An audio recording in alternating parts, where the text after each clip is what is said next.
6व्या अध्यायामध्ये मग नारद अनुसूया मातेचा नमस्कार करून, अत्रि ऋषींचा नमस्कार करून वनामध्ये जातात. मग नारदाला बघून तिन्ही देव्या खूप खुश होतात की काय आमच्या पतीचे हाल हवाल समजले का, कुठे आमचे पतिदेव, सांगा ना नारदा. ते म्हणतात आता नारद येते. कळीचे नारद त्यांना उगाच नाही म्हणत. ते म्हणे काय सांगू तुम्हाला, फार वाईट अवस्था झालेली तुमच्या घोळीतील देवांची. ते म्हणे काय झालं. अहो तुम्ही नको ते कृत्य करण्यासाठी तिथे पाठवलं आणि तुमचा अहमपणा काय टोकाला गेला. तिथे अत्रि ऋषींच्या आश्रमात आम्ही गेलो तर 3 बालक आहे तिथे, आणि 3 बालकाला काय छान अनुसूया माता ओव्या म्हणते, अंगाई म्हणते. ते म्हणे हो का, पण आमचे देव कुठे. अहो तुमचेच तर ते देव आहे, 3 देव जे बालक झालेले आहेत म्हणे तिथे. मग हे ऐकताच त्या तिघींनाही रडायला येतात. आणि नारद म्हणतो ही सर्व अवस्था केवळ तुमच्यामुळे झालेली आहे. तुम्हाला काय गरज होती ना हे करायची. तुम्हाला तर मी सांगितलं होतं ना की तुम्ही तिच्या नखाची सुद्धा सर नाही अनुसूयाचे, पण नाही ना, तुम्हाला मान्य नाहीये. तर आता ठीक आहे, तुम्हाला तर कळालं तुमचे देव कुठे आहे म्हणून, तर आता तुम्ही जाऊ शकता. तुम्ही जा, मी माझ्या कामाला जातो. आणि तिघी जणी थांबताम म्हणूनच तर नारद तिथून गायब झाले. मग आता तिघी परत चिंतेत पडले की आता काय करायचं, कुठे शोधायचं, अत्रींचा आश्रम कुठे शोधायचा, बाळांना कुठे शोधायचं. मग परत तिघींची चर्चा सुरू झाली की काय करायचं. आणि मग त्या चालायला लागल्या रस्त्याने की शोधू आपण कुठे आहे आश्रम. मग तेवढ्यात नारद येतात परत एकदा. मग म्हणतात की नारद मी तुम्हाला विनंती करतो की तुम्ही आम्हाला तिथपर्यंत घेऊन जा. मग नारद म्हणतात की तुम्हाला मी फक्त लांबना आश्रम दाखवेल, पण मी काय आश्रमामध्ये येणार नाही.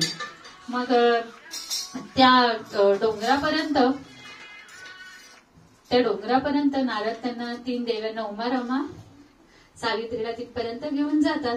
मग या तिघी जणी ठरवतात की आता आपण ज्या आहे या वेशामध्ये जर गेलो तर अनुसूया आपल्याला पण लहान बाळ कदाचित करून टाकेल किंवा अजून काय करेल माहिती नाही. तर मग आपण काय करूया, रूप पालटून जरा जाऊयात म्हणून.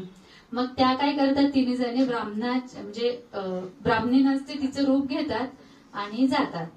मग त्या तिघींना बघत अनुसूया माता त्यांना घरात बोलवते, या त्यांचे पाय धुते, त्यांना पाणी देते आणि म्हणते की काय हवं आहे तुम्हाला.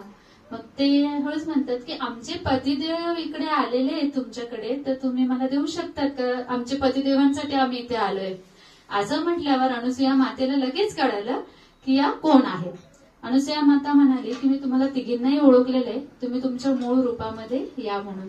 मग तिन्ही देव्या त्यांच्या मूळ रूपामध्ये येतात. उमा रमा सावित्री तिन्ही मूळ रूपात येतात. मग ती अनुसूया माता म्हणते की काय हवंय तुम्हाला. मग त्या म्हणतात की आमच्याकडनं चूक झालेली आहे, आमच्याकडनं खूप मोठी चूक झालेली आहे, तर आम्हाला आमचे पतिदेव परत यावे. आता नारदाने अनुसूया मातेला सांगितलेलं असतं, एक विनंती केलेली असते की या तिघींचाही गर्व मला घालवायचा आहे, त्यामुळे तुम्ही मला याच्यामध्ये साथ द्या. अनुसूया मातेने हो म्हटलेलं असतं.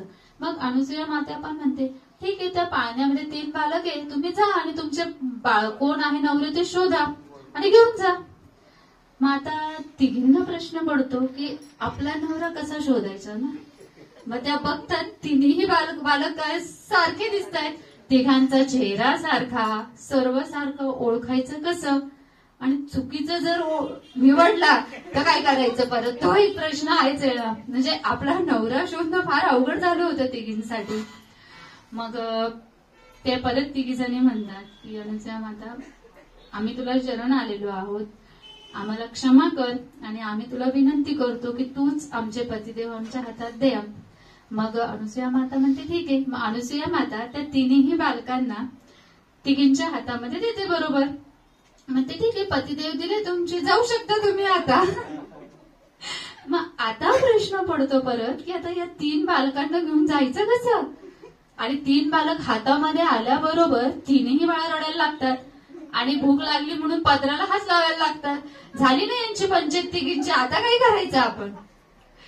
फार अवघड परिस्थिती आलेली आहे आणि तिघींचाही चेहरा एकदम पांढरा पडला की आता आपण काय करायचं. मग तिघींनी आपल्या पतिदेवांना पण त्या बाळांना अनुसूयेच्या हातात दिलं परत. मग अनुसूया मातेने तिघांना घेतलं छातीशी, त्यांना अमृत भाषण केलं, त्यांचं पोट भरलं, ते शांत झोपले.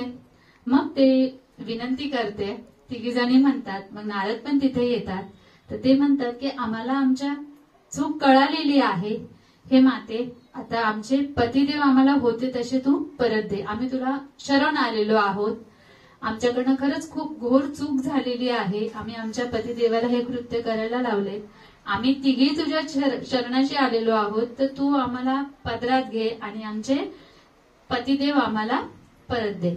मग त्या तिघींची दया येते आणि अनुसूया माता परत ते कमंडलू घेते, ज्याच्यामध्ये आजचे ऋषींचं तीर्थ असतं पाद्यपूजनाचं, ते तीर्थ तिन्ही बाळांच्या अंगावर टाकते आणि तिन्ही बाळ परत त्यांच्या रूपामध्ये येतात. म्हणजे ब्रह्मा विष्णू महेश परत त्यांच्या आहे त्या देहामध्ये येतात. इथे ही आपली कथा संपलेली आहे.